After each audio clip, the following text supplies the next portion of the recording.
Наш эфир продолжает выпуск новостей. В студии Сергей Михедов. Здравствуйте. Коротко о главных темах. В якутские пригороде наблюдают ледоход разной интенсивности. В Намском районе образовались заторы. Как это отражается на уровнях воды? Россия вступает в председательство в Арктическом совете. Какие идеи наша страна готовится продвигать в регионе за полярным кругом? Устойчивое развитие любой компании – это не только модернизация производства, но и повышение уровня охраны труда. Расскажем о новых технологиях охраны здоровья в Селигдаре. На территории Якутска наблюдается средний ледоход. Вместе с тем на реке Лени повышаются уровни воды. У гидропоста Табага 814 сантиметров, при критическом уровне 970. Прирост за 4 часа составил 12 сантиметров. Густой ледоход. У Якутска уровень воды 573 сантиметра, при критическом 827 и средний ледоход. Прирост за 2 часа плюс 4 сантиметра.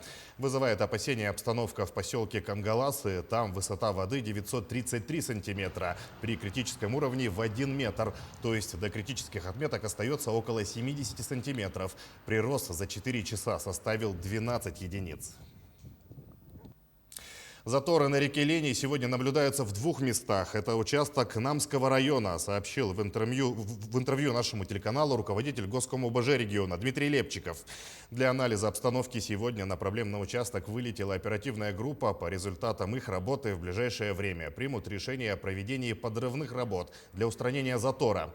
В целом ледовая обстановка на реке Лени и на других реках республики остается стабильной. Эксперты отмечают, что каждый новый ледоход не похож на предыдущий. Вот в этом году его структура была совершенно иной. В этом году мы наблюдали по реке Лена, например, река Лена, она прошла 2 участками. Река Алюкма, она вышла в устье и вышла на реку Лена тогда, когда нижняя кромка ледохода, она наблюдалась в Иркутской области. А река Амга в этом году, практически до Амги от верховьях, она практически одновременно произошло вскрытие, и поэтому паводок из года в год одинаковый, мы об этом не можем говорить. Пока на сегодняшний день резких повышений уровня воды у населенных пунктах и на Амге, и на Алдане, и на реке Лена сегодня специалисты не наблюдают. Между тем, качество воды в Якутске во время половодья соответствует нормам Санпин, сообщает пресс-служба водоканала. При подаче холодной воды с водоочистной станции цветность составляет 5,2 градусов. Согласно нормам, допустимый уровень цветности равен 20 градусам. Отмечается, что при этом в реке Лени зафиксирована цветность 155 градусов. Пожарно-тактические учения сегодня провели сотрудники МЧС в Якутской топливно-энергетической компании. Сложность объекта заключается в наличии больших объемов горючей жидкости и их пожароопасности. Целью учений стала отработка навыков тушения пожаров на бензовозной технике. По замыслу, на наливной эстакаде во время слива горючего разрушился сливной патрубок бензовоза, что привело к разливу топлива с последующим возгоранием. Отработаны действия администрации объекта и пожарно-спасательных подразделений по эвакуации людей и тушению пожара. На учения привлекли 18 единиц техники и 59 человек личного состава, а также полиция, скорая помощь и другие службы. Учения отработали неплохо, хорошо. Сейчас с оперативным штабом соберемся, проанализируем все действия персонала, действия пожарных подразделений. И дадим оценку. Учения здесь мы проводим ежемесячно, свои внутренние, согласно плану ликвидации аварий. Там как теоретическое обучение, так и практическое, вплоть до применения первичных средств пожаротушения, оказания первой медицинской помощи, и течи нефтепродуктов, устранение розливов нефтепродуктов. Такие учения проводятся у нас постоянно. К другим темам. Россия вступает в председательство в Арктическом совете. Завтра в Рейкьявике пройдет 12-я встреча министров организации, где будут обсуждены итоги 2-летнего главенства Исландии, а также Россия представит свою концепцию развития регионов за полярным кругом. Какие идеи наша страна готовится продвигать в Арктическом совете, расскажет Максим Кардозу. К территориям за полярным кругом сегодня приковано внимание всего мира. Здесь проходит Северный морской путь, разрабатываются новые месторождения полезных ископаемых. Ученые следят за состоянием многолетних льдов. И Россия в рамках лидера Арктического совета готова активно привлекать к сотрудничеству и неарктические страны. Мы заинтересованы в том, чтобы неарктические государства, которые приходят в арктический регион, знали о регионе, понимали регион, реализовывали свои политики и действия на основе научного подхода, который бы учитывал специфику арктического региона. Тем самым минимизируются риски неэффективных, неправильных решений. Также в рамках своего председательства Россия намерена развивать сотрудничество со странами-участниками по нескольким приоритетным направлениям. Это охрана окружающей среды, социально-экономическое развитие региона и поддержка населения Арктики. Мне кажется, то, что Россия делает акцент на человеческое измерение, на людей, которые живут в Арктике, на их экономическое благосостояние и, естественно, на природоохранную безопасность, это совершенно правильно, и это отвечает интересам, конечно же, всех приарктических государств.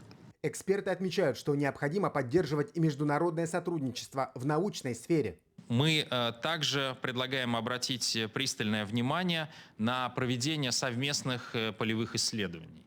В прошлом году мы провели большое исследование, в частности, по динамике вечной мерзлоты, по хозяйственным последствиям изменения климата в Арктике. То есть это безусловный приоритет для всех стран, не только арктических. В правительстве также отметили, что за 2 года председательства России в Арктическом совете планируется провести ряд культурно-массовых мероприятий.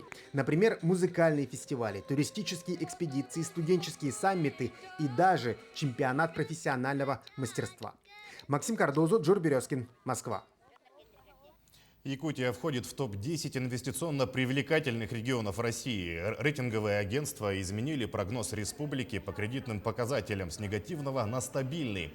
Напомним, кредитный рейтинг – это независимая оценка возможности заемщика обслуживать свои долговые обязательства. Сегодня республика проводит взвешенную долговую политику и сфокусируется на поддержании низкого уровня долга. В течение последних 5 лет Якутии удалось удержать прямой долг на стабильном уровне.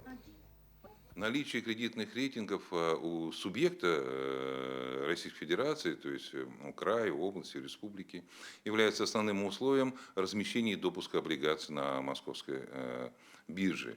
Почему? Потому что мнения международных экспертов являются основополагающими для выбора инвесторами, в данном случае предоставления займов либо ценных бумаг субъекта. И вот эти рейтинги, например, достаточно высокий BBB-, и прогноз стабильный от рейтингового агентства Fitch позволяет нам рассчитывать на более низкие ставки при заимствовании, при увеличении наших ценных бумаг и займов. И инвесторы ориентируются на эти оценки рейтинговых агентств. Кроме того, на московской бирже прошло успешное размещение облигационного займа республики. Несмотря на то, что в этом году планировалось разместить всего 6,5 миллиардов рублей, от инвесторов поступило 48 заявок. В итоге спрос превысил в 4 раза и составил 26 миллиардов. Так, в этом году ожидается исторический рекорд объемов привлечения по региональным облигациям в размере почти до 800 миллиардов рублей. Вместе с тем, приток молодых специалистов от 20 до 24 лет наблюдается в регионах Дальнего Востока. Об этом сообщил полпред президента в округе Юрий Трутнев в ходе пленарной дискуссии «Будущее ДФО. Как создать пространство для самореализации молодежи». Вице-премьер страны подчеркнул, что в настоящее время на Дальнем Востоке с господдержкой реализуется более 2500 инвестиционных проектов.